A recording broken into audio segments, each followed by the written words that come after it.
Welcome back, everybody. My name is Joseph Igo, and today I'm giving my thoughts on the Ryan Preece incident there at the end of the Daytona 500 with 5 laps to go. Obviously, terrifying wreck. Uh, did the craziest, one of the craziest flips we've seen in the NASCAR Cup Series ever, especially in modern day. And it's the unfortunate thing is it's the second time one of the craziest flips in the history of the Cup Series has happened to Ryan Preece on the backstretch of Daytona. Crazy, crazy stuff. I'll let it ride here. I don't want to play too much video in this video because the way the last video went with a little bit of the issues with the um, buffering and we had some technical difficulties playing the video in the one where we broke down the Logano and the Hamlin crashes there at the end of the Daytona 500. So we'll play this and then we're gonna discuss this. Yeah, I mean, it's nuts, dude. Yeah. So the craziest thing I thought about this was, dude, if that car bounces and somehow makes it in a catch fence, we could be talking about something even more scary.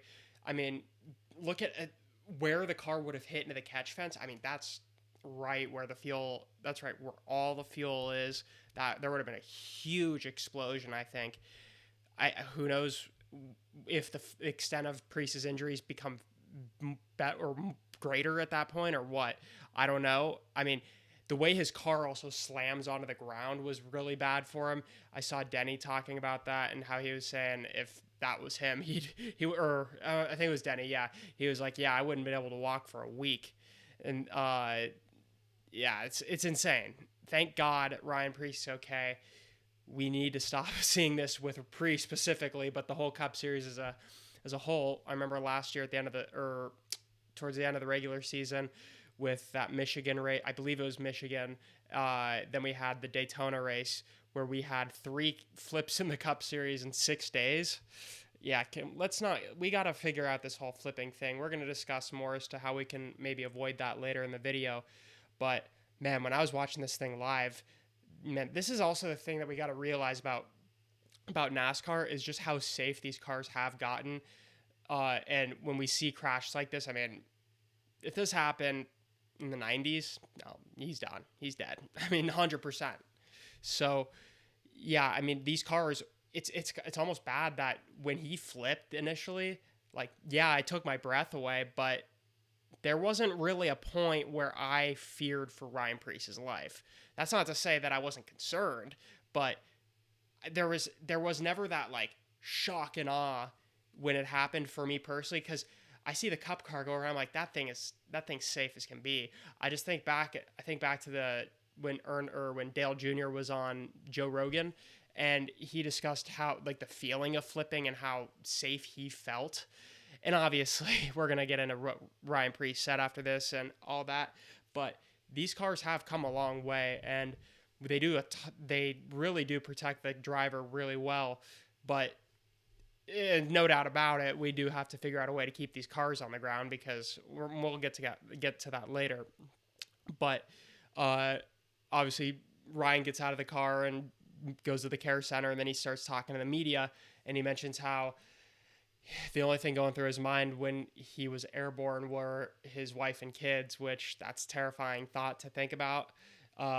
You don't want to be thinking about that while you're trying to compete at the highest level. I mean, not really competing when you're flying through the air in a race car, but no, it's terrifying, and it's really sad to hear that, especially after the wreck that we had a couple years ago with Ryan Preece in a very similar spot on this very racetrack. Yeah, I mean, but there is a part of me that thinks, you hear all these guys when the danger of racing in general, but especially super speedway racing. We hear these guys, they're fearless. They don't have any fear getting in the car. And I don't want to come off as disrespectful to Priest because obviously, I mean, I'd probably be thinking my wife and kids too, but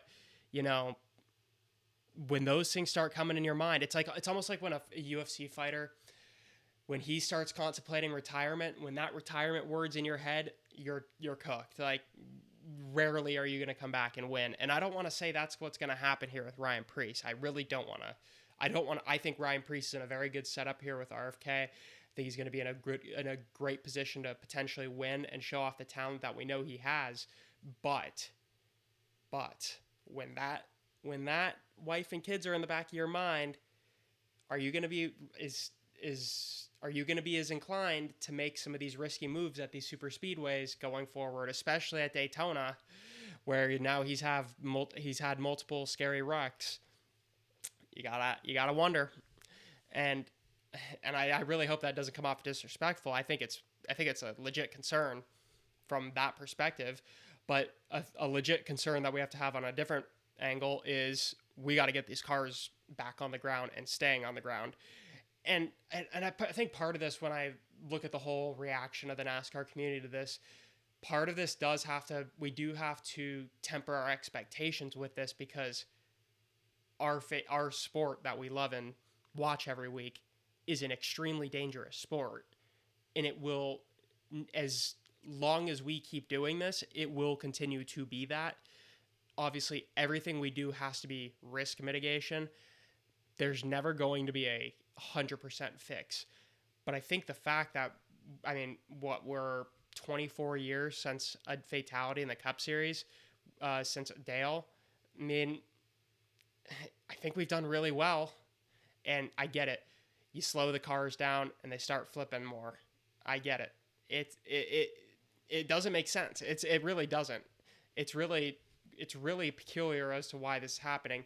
So I guess let's get into some of the things that people are asking to be fixed. And I think the very obvious one's the flat underbody of this car, how it kind of looks like a Hot Wheel almost. I obviously think that's a huge one you got to fix. You got to find a way to get some more air, get some more air flowing through there and not pushing against the car, or against the bottom of the car, because obviously that's we all know the outcome there. So I don't know what they can do about that in terms of maybe getting some openings down there for some more airflow or what, and how is that going to affect the car? Because that's the thing we have to keep in mind with every single thing that we do with these cars is we change something. What are the other things that the change is going to affect? And yeah, I think a lot of this also I do think the flat underbody needs to be fixed 100%.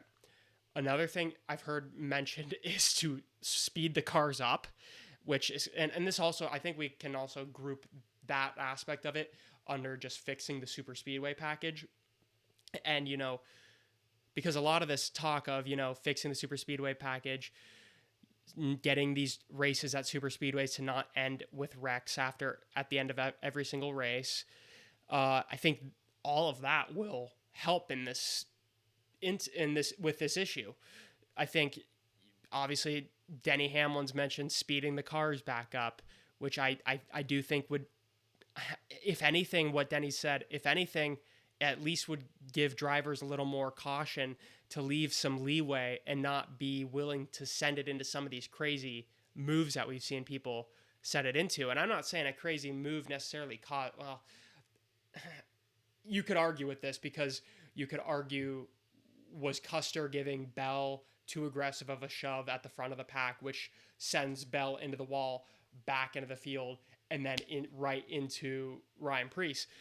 Yeah, that argument could be made that this was caused by aggressive driving. And I think if you fix the super speedway package, that hopefully will be fixed. But that's kind of the thing, was we need to temper expectations. And I know NASCAR fans are really bad at tempering their expectations, because when you have all this, just look at the state of our sport right now. We have a lot of really good things going for us, but we also have nothing but fans complaining and journalists complaining. And I'm not saying a lot of these people are invalid in their complaints. I think there's a lot of valid complaints, but to act like the sky is falling with some of these complaints, I think is a little crazy. So yeah, definitely fix the flat underbody. And then definitely just, I think, fix the super speedway package. I think a lot of the fixes that we're asking in other instances will translate here and will help this issue. So, but one thing I did want to play here, this video. Okay.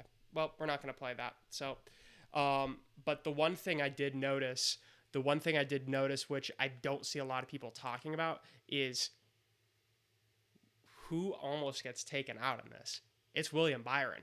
If William Byron doesn't make a very split second move and move just to the left, I mean, William Byron's the one getting taken out here. And because how it happens is his bell slams into the wall, field's obviously flying by, slams into the wall, comes back into the field. Byron swerves to the left, and by doing that, he allows the space for him to, run into Preece, who then gets sent airborne, and we all know what happened. It's crazy. I mean, these are the things that it takes to win some of these races. Is you have to be lucky, and people look at the word lucky and they think, oh, it means that it wasn't impressive. Well, I think you could look at every single Cup win ever and find something that the winning driver was lucky in. And look, was part of the William Byron win this year lucky? Maybe a part of it, but when you look at the stats, it's no secret that he's one of the best guys on these racetracks and consistently puts himself up front in races to have a chance to capitalize on the mistakes of others. Which that's the other thing is like Denny Hamlin. He's on here talking, oh, we got to fix this, we got to fix that. But then at the same time, he's there talking about, oh, I won my Daytona 500 by laying back, and I get it. Like, you're advocating for that, but when other people take advantage of that, their super speedway win is almost like invalidated. So it doesn't make sense to me. So, but yeah, I just thought that was super interesting. I was watching the Radioactive last night, and when I noticed that the car that gets missed by Preece before he hits the car that gets missed by Bell before he hits Preece, when I noticed that it was Byron, I was like, oh my God. Because then Byron also misses the Hamlin spin out on the final lap very narrowly and races it home for the win. So it's just crazy to think of the butterfly effects that happen in racing. It's just so cool when you are able to look back at it. But yeah, I just wanted to take a look at this Ryan Preece wreck because I didn't actually mention it in my Daytona 500 recap, which is pretty embarrassing to be honest. But no, I thought this honestly deserved its own video to give my own thought or give my full thoughts on the whole thing. You know, the discussion around it, my reaction to it, how I think the fixes need to go into place. So yeah, but thank y'all so much for watching. I'm gonna have some more videos this week before we head into Atlanta, so keep a eye out for those. Thank y'all so much for watching. Please like and subscribe, and take care, y'all. God bless.